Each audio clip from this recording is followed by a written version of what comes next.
आप देख रहे हैं इंडिया न्यूज। सबसे पहले देश, आपके साथ मैं रचना बंसल। शुरुआत करेंगे बड़ी खबर के साथ। बड़ी खबर देश की राजधानी दिल्ली से है, जहां पर थोड़ी ही देर में सायरन बजने शुरू होंगे। पीडब्ल्यूडी, एचक्यू, आईटीओ में ये सायरन बजना शुरू होगा।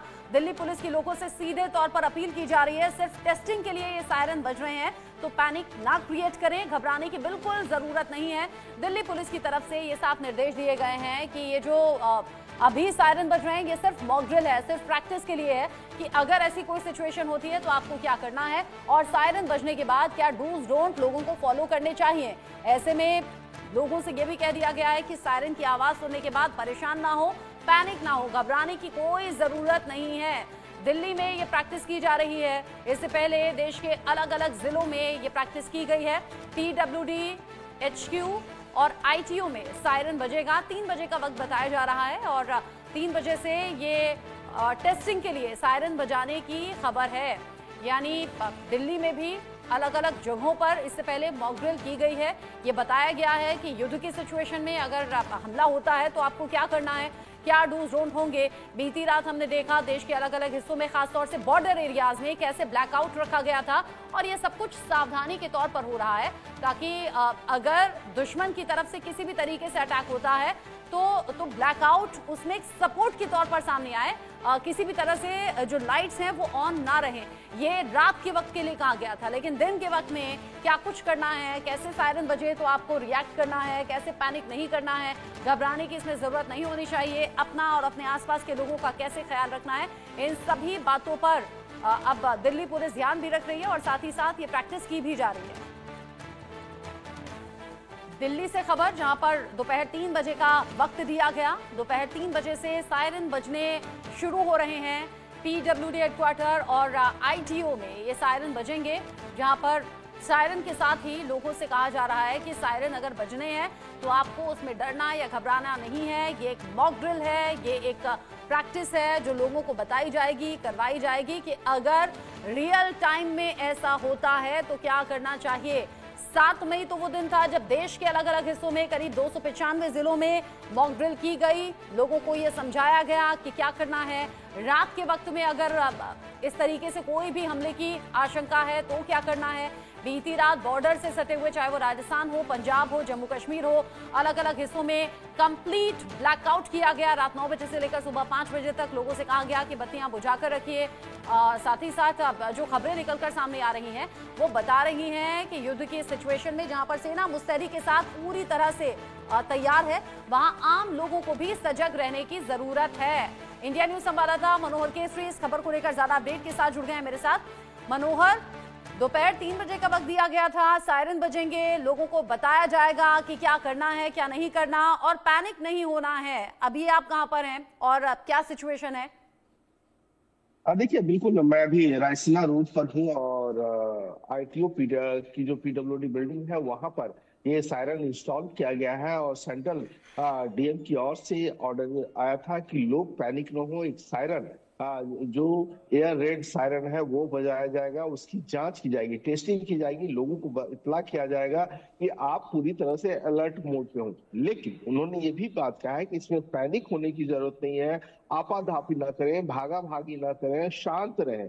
कहने का मतलब यह है कि जब कल हमने देर रात में भी देखा कि इस तरह से जम्मू और तमाम बॉर्डर इलाकों में जब एयर रेड सायरन बजा तो तमाम लोग सेफ जगह पे चले गए और ब्लैक आउट हो गया था। तो ऐसी स्थिति में दिल्ली में भी इस तरह के सायरन इंस्टॉल करके लोगों को अलर्ट किया जा रहा है ताकि जब एक्चुअल उस तरह की सिचुएशन हो तो हमें क्या करना है, किस तरह से अपने आप को बचाना है। जी, अब आप बता रहे हैं कि जो प्रैक्टिस अलग अलग जिलों में की गई, अलग अलग जगहों में की गई और मनोहर, हमने ये देखा भी जो मॉक ड्रिल में लोगों को बताया समझाया गया वो बीती रात तो एक्चुअल में देखा गया। राजस्थान के जो बॉर्डर से सटे हुए एरियाज हैं, पंजाब के हैं, जम्मू कश्मीर के हैं, वहां कंप्लीट ब्लैकआउट किया गया और बीती रात हमने देखा भी कैसे पाकिस्तान की तरफ से मिसाइलें और ड्रोन हमले की कोशिश हुई और कैसे हिंदुस्तानी सेना ने उन सभी हमलों को नाकाम करते हुए मुंहतोड़ जवाब भी दिया। ऐसे में आम लोगों की जिम्मेदारी और सजगता बहुत ज्यादा इंपॉर्टेंट है। देखिए बिल्कुल आपने सही कहा, क्योंकि अगर हम दिल्ली की बात करें तो देश की राजधानी है। तमाम यहाँ पर ऑफिसेज हैं, सेंट्रल मिनिस्टर्स हैं, पीएम आवास है, प्रेसिडेंट हाउस है। तो ऐसी स्थिति में लुटियंस जोन में भी ब्लैकआउट का दो दिन पहले भी ब्लैकआउट का एक रिहर्सल किया गया था, पूरा क्रैश ब्लैकआउट किया गया था। और उसके बाद कल भी एक एडवाइजरी जारी की गई और इस एडवाइजरी के मुताबिक लोगों को कहा भी गया कि जब क्रैश ब्लैकआउट है तो क्रैश ब्लैकआउट होना चाहिए, पूरी तरफ से अंधेरा होना चाहिए। ना कि हम अगर पावर कट होता है तो हम जो हमारा पावर बैकअप घर में है उसको जला लें, जनरेटर जला लें, या फिर हम इन्वर्टर जला लें। इस तरह की किसी भी चीजों को नहीं जलाना है, स्विच ऑन नहीं करना है। इंडिया न्यूज तमाम करोड़ों जो है सो हमारे व्यूअर्स हैं उनको बताने की कोशिश कर रहा है कि जब इस तरह के अर्जेंट कोई मैसेज हो या इसी तरह के कोई आदेश हो तो इसको पूरी तरह से अमल में लाना है, न तो खतरा बढ़ सकता है। तो ऐसी स्थिति में अगर सायरन की आवाज आती है तो पूरी तरह से हमें सेफ जोन में चले जाना है। हाँ, अगर ब्लैकआउट का होता है तो हमें ब्लैकआउट में पूरी तरह से ब्लैकआउट होना चाहिए। गाड़ियों की हेडलाइट नहीं जलनी चाहिए, घर में जो पावर बैकअप है उसको स्विच ऑफ कर देना चाहिए, उसको ऑन नहीं करना चाहिए। तो तमाम एहतियात है जो मॉक ड्रिल के दौरान भी बताया गया था।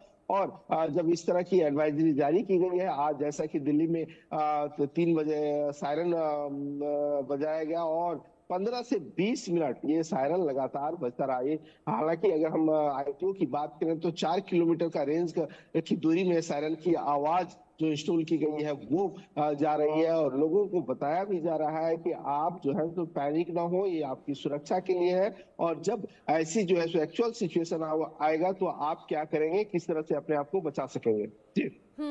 जिस तरीके से टेस्टिंग के लिए ये लोगों को अवेयर करने के लिए किया जा रहा है, सायरन बज रहे हैं और सायरन बजने के साथ ही लोगों को बताया गया है कि आपको पैनिक नहीं क्रिएट करना है, घबराना डरना नहीं है, लेकिन अगर इस तरह के सायरन बजते हैं तो फिर आपको सावधानी बरतनी है। इसमें डूज डोंट भी बताए गए हैं और हमने देखा भी मनोहर, ये स्कूलों में और टीचर्स के जरिए बच्चों को भी समझाया जा रहा है। उसके कई वीडियोस सामने आए हैं, जगह जगह शॉपिंग मॉल हैं या फिर मार्केट हैं, अलग अलग जगहों पर ये सेना के जरिए, प्रशासन के जरिए अलग अलग मॉक ड्रिल में लोगों को बताया गया है कि अगर इस तरह की सिचुएशन होती है तो आपको करना क्या है। सभी का अवेयर होना मतलब जो युद्ध का खतरा है या हमले का खतरा है उससे काफी हद तक कम किया जा सकता है। और जिसका जीता जागता एग्जांपल हमने बीती रात देख लिया, जब जगह जगह बॉर्डर से सटे हुए एरियाज में लोगों ने ये जानते हुए समझते हुए कि लाइट जलाना खतरनाक हो सकता है, कंप्लीट ब्लैकआउट किया, उसका हिस्सा भी बने और पाकिस्तान किसी भी तरह से कामयाब हो नहीं पाया अपने नापाक इरादों में। देखिए जिस तरह से कल बीती रात अचानक देखने को मिला, जम्मू मेन शहर की बात करें, यूनिवर्सिटी की बात करें, जैसलमेर की बात करें या फिर हम भुज की बात करें जो गुजरात में पड़ता है, तो तमाम जगहों पर जिस तरह से हमारी सेना ने एयर डिफेंस सिस्टम ने न्यूट्रलाइज किया। लेकिन जब एयर रेड सायरन बजा उसके भी वीडियो सामने आए। पब्लिक जो है सड़क पर थी वो साइड हो गई, घरों में अंधेरा छा गया, पूरी तरह से ब्लैकआउट कर दिया गया। तो ऐसे में लोगों को लगातार बताया जा रहा है 7 मई से कि आपको क्या कुछ करना है। स्कूली बच्चे हैं तो उनको क्लास में भी बताया जा रहा है कि अगर इस तरह के सायरन बजते हैं तो आप टेबल के नीचे चले जाएं, कहीं सेफ जोन से अपने आप को छिपा लें, ताकि आप कुछ कदम उठाए जा रहे हैं जिसमें बच्चों से लेकर बड़ों तक अवेयर तो किया ही जा रहा है। कुछ स्कूलों की छुट्टी भी, जो बॉर्डर एरियाज से लगे हुए इलाके हैं वहां पर 2 से 3 दिन स्कूल की छुट्टी की गई है। सरकारी कर्मचारियों की छुट्टियां रद्द की गई हैं। जो सेना के जवान थे जो छुट्टी पर आए हुए थे उन्हें वापस बुलाया जा रहा है, क्योंकि ये स्थिति ही ऐसी है। आप रहिए मनोहर मेरे साथ में जुड़ गए हैं इस वक्त retired army officer Damodar Singh ji, जो कि डिफेंस एक्सपर्ट के तौर पर हैं, और डॉक्टर आदर्श कुमार भी मेरे साथ में जुड़े हुए हैं सीनियर जर्नलिस्ट के तौर पर। आप दोनों का ही बहुत स्वागत है इंडिया न्यूज पर। दामोदर जी, पहले आपसे मैं समझना चाहूंगी, जो सिचुएशन अभी है, लोग 1971 का रेफरेंस देते हुए उस टाइम की चीजें याद कर रहे हैं। बहुत से ऐसे लोग भी हैं जो तब पैदा नहीं हुए थे, वो अपने बड़े बुजुर्गों से इस चीज सुन रहे हैं और समझ रहे हैं, और लोग कह रहे हैं कि 1971 में जो हुआ वो आज दोहराया जा रहा है। शायद ये सबसे बड़ा क्लैश है अभी पाकिस्तान और भारत के बीच में पिछले कई दशकों बाद। Thank you so much ma'am for taking me on board. सबसे पहले मैं बताऊं कि हाँ बिल्कुल 1971 की चीजें दोहराई जाएंगी, लेकिन 1971 और 2025 में काफी कुछ फर्क है। बहुत सारी जनरेशन ने 1971 नहीं देखा, लेकिन आज जो सबसे बड़ा खतरा है वो है ऐसी ड्रिल होते समय लोगों का मोबाइल के साथ लगे रहना, मोबाइल से रील बनाना या ड्रिल को शूट करना। ये सब आज की जनरेशन के चैलेंजेस है, जिसे भी हमें पेरेंट्स को चाहिए कि अपने बच्चों को और हमें अपने आसपास के लोगों को जागरूक करना है। जो भी हमारी एनडीआरएफ, एसडीआरएफ या जो भी स्टेट पुलिस एजेंसीज हैं जो आपको निर्देश दे रहे हैं, उनका पालन करना।